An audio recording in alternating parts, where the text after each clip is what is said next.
Ju njohim me përmbledhjen javore të lajmeve. Kjo është Radio 7. Presidenti e Kosovës Vjosa Osmani shpërndan kuvendin. Vendimi erdhi pas takimeve me liderët e partive politike në presidencë gjatë paradites, në përputhje me Kushtetutën e Republikës Kosovës dhe legjislacionin në fuqi, si dhe pas pranimit të vendimit të Kuvendit Kosovës lidhur me dështimin e krijimit të qeverisë. Edhe nga mandatari i dytë, presidenti i Republikës Kosovës ka shpërndar legjislaturën e 9 të Republikës Kosovës, thuhet në njoftimin e presidentit të Republikës. Presidenti e Kosovës deklaron se ka vendosur që zgjedhjet e jashtëzakonshme do të mbahen më 28 dhjetor. Vendimi u bë publik gjatë konferencës për media pas takimit me përfaqësuesit e partive politike. Vjosa Osmani argumentoi se si presidente ka për detyrë të jap afatin më të gjatë dhe jo më të shkurtër që të eliminojnë disa nga sfidat e organizimit të shpejtë të zgjedhjeve. Shtetasve që jetojnë jashtë vendit duhet dhënë së paku 15 ditë afat me qëllim të aplikimit dhe regjistrimit për të votuar. Në mesin e gjitha këtyre janë edhe procedurat të nderuese e çka jo tjetër. Pra të gjitha këto e bëjnë praktikisht të pamundshme edhe datën 21 dhjetor, jedimisht data 28 dhjetor është data që ka vlerësuar se mbetet data e vetme e mundshme, sado që edhe kjo datë paraqet deri diku sfida për KQS-n. Ndër të tjera, ajo shpreh keqardhje që vendi po shkon sërish në zgjedhje parlamentare. Pas shpalljes së datës së zgjedhjeve, kryeministri Albin Kurti e vlerësoi si festa e demokracisë. Ajo bëhet dhe më madhështore, kur ka pjesëmarrje sa më të madhe të qytetarëve tanë me të drejtë vote, shkruan Albin Kurti. Sipas tij, në të njëjtën kohë duhet të sigurohemi që institucionet shtetërore kanë kohën e mjaftueshme për të bërë të gjitha përgatitjet e nevojshme që procesi zgjedhor të jetë i rregullt, i drejtë dhe demokratik. Ndaj ne mirëpresim caktimin e datës 28 dhjetor nga presidenti i vendit Vjosa Osmani si datën më të përshtatshme për zgjedhjet e parakohshme që po na presin, apelon Albin Kurti. Kryetari i listës Guxo Faton Peci mbron vendimin e presidentes Kosovës Vjosa Osmani për të shkuar në zgjedhjet parakohshme. Sipas tij, me gjithë përpjekjet për të patur një tjetër seancë të jashtëzakonshme për të miratuar disa prej ligjeve që prekin buxhetet e qytetarëve, nuk pati një marrëveshje mes drejtuesve të partive politike. Nuk kishte dakordim nga shumica e partive politike për me adresu nevojat elementare jetike për kategoritë të ndryshme shoqërore, edhe rrjedhimisht pas mungesës së vullnetit politik të partive opozitare PDK, LDK dhe AAK, presidentja nuk kishte zgjidhje tjetër përveç se të firmos shpërbërjen e Kuvendit të Republikës Kosovës, e që dihet që me automatizëm tashmë shkojmë në zgjedhje. Në lidhje me datën e zgjedhjeve, Faton Peci konfirmon diskutimet e hapura ndërmjet datave 21 dhjetor dhe 28 dhjetor. Arsyet janë të thjeshta për shkak se Komisioni Qendror Zgjedhor ende nuk ka certifikuar rezultatin e zgjedhjeve lokale, për shkak nevojës që të kemi koordinim dhe përgatitje më të mirë edhe të Komisionit Qendror Zgjedhor, edhe të partive politike, por nikosisht edhe për nevojën e organizimit më të mirë në nivel të ambasadave dhe të konsulatave në vendet e Bashkimit Evropian, po edhe përtej Shtetet e Bashkuara të Amerikës, më e favërshmja, më e përshtatshmja është data 28 dhjetor. Kryetari sapo zgjedhur i Partisë Demokratike të Kosovës, Bedri Hamza, në takimin me presidenten Vjosa Osmani propozoi që data e zgjedhjeve të reja parlamentare të jetë 21 dhjetori. Ai fajsoi partinë më të madhe për bllokimin e institucioneve. Arsyet pse data 21, për shkak se ne kemi një shtyrje të vazhdueshme, një blokadë në krijimin e institucioneve, që bjen kryesisht në ndihmën dhe përgjegjësinë e partisë që ka fituar numrin më të madh të votave, dhe vendi ka nevojë që sa më shpejt të ketë institucion. Nuk shkon të njëjtën kohë edhe me kërku urgjencë në krijimin e institucioneve, po me kërku edhe datë sa më të vonshme për me mos zgjedhje, deklaroi Bedri Hamza. Kryetari i Aleancës për Ardhmërinë e Kosovës është kundër propozimit të vetëvendosjes për 28 dhjetorin si datë për zgjedhjet e parakohshme parlamentare. Sipas Haradinajt, shkak për këtë propozim të partisë më të madhe në pushtet është ardhja e migrantëve. Për Haradinaj, koha më e përshtatshme për të shkuar në zgjedhje është 21 dhjetori ose mesi i muajit janar. Edhe pse një pjesë e tyre në vetëvendosje shpresojnë se ardha e diasporës është në favor të tyre. Jo është dhe herë ashtu, sepse që që dini nëse shkojnë me 28, fakturat e energjisë shkojnë me 26, 27, edhe në këtë lajmi mirë për qytetarët çmimi i energjisë, pra edhe ata kanë interes 21 dhjetorin, ose eventualisht mesin e janarit. Tani presidentja në diskresion i ka 10 ditë me shpërnda parlamentit që mund ta shtyjnë pa deri në 19 janar.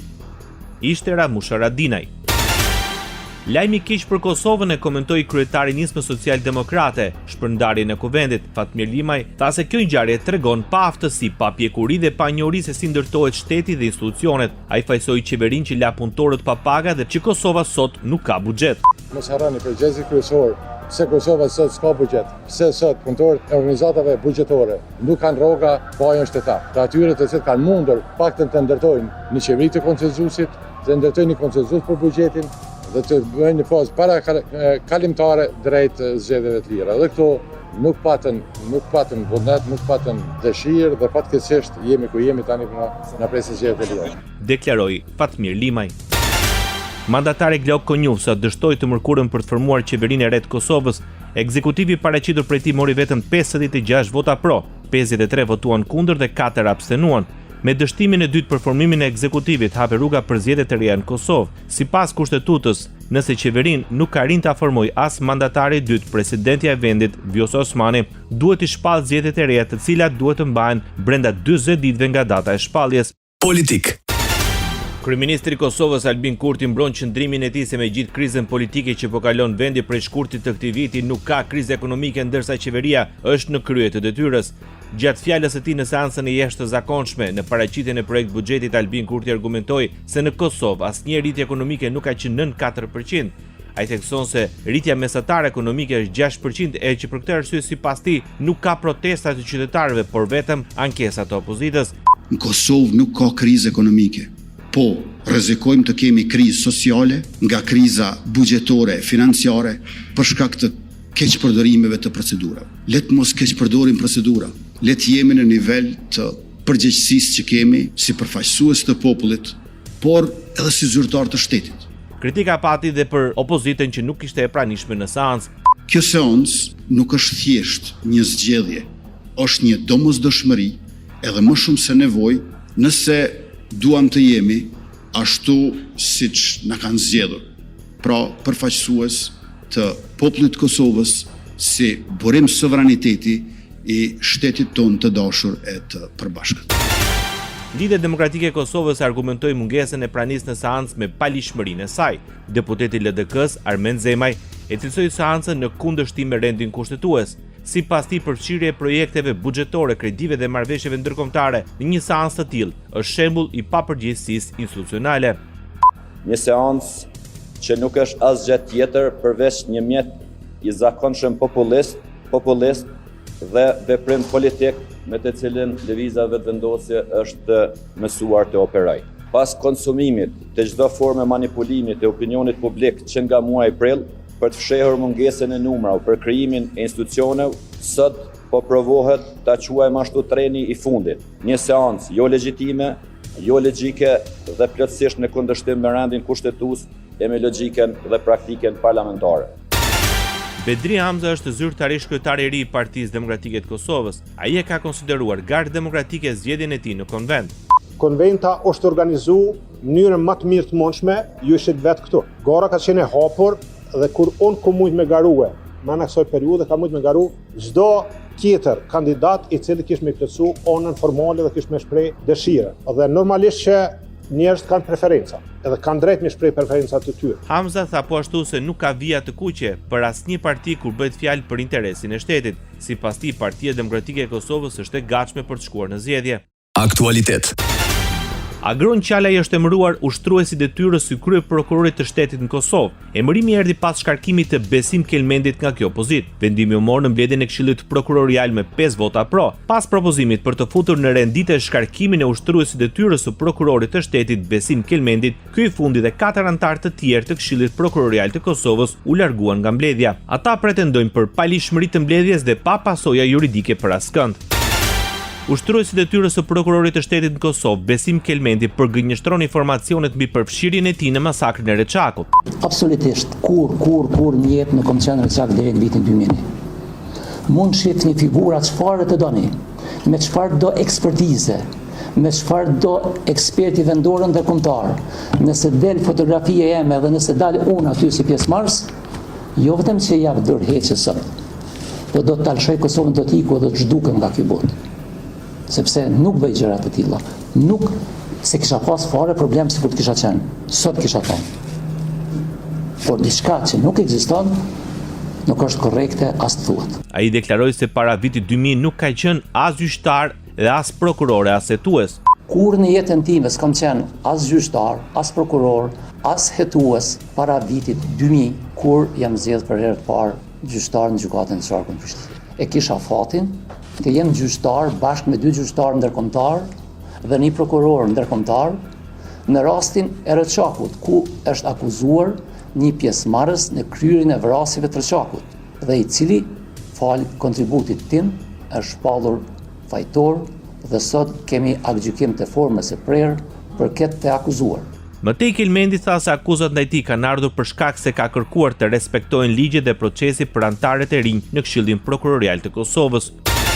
Policia e Kosovës mori kategorikisht pretendimet e mediave serbe për sulm nga shqiptarët pranë bazës ushtarake Debella Glava në Luginën e Preshevës. Policia komentoi pretendimet të pabazuara që nuk korrespondojnë me asnjë incident të verifikuar nga autoritetet në territorin e Republikës Kosovës. Baza ushtarake Debella Glava ndodhet në komunën e Bujanovcit, qytet në jug të Serbisë i banuar me shqiptar. Policia sqaroi se situata në zonën kufitare ka qenë dhe mbetet e qetë dhe nën kontroll të plot, ndërsa bëri të ditur se ka arrestuar 4 shtetas të Serbisë gjuetar për kalim ilegal të vijës kufitare dhe armbajtje pa leje. Presidentja e Kosovës Vjosa Osmani theksoi rëndësinë e anëtarësimit në NATO si më të rëndësishme se anëtarësimi në Bashkimin Evropian. Në intervistë nga Berlini për media ndërkombëtare politike, Osmani deklaroi se shkak për këtë objektiv janë planet dhe interesat afatgjata të Rusisë për destabilizimin e vendit. I think Russia has a long-term interest to destabilize the Western Balkans and through the Western Balkans destabilize the European continent. Osmani shprehur e bindur se Kosova i ka përmbushur kriteret bazë për të bërë pjesë e NATO-s. We already meet the criteria. Our army has been built and trained in full compliance with NATO standards. There's a lot of interoperability happening already, and we already spend more than 2% of our GDP.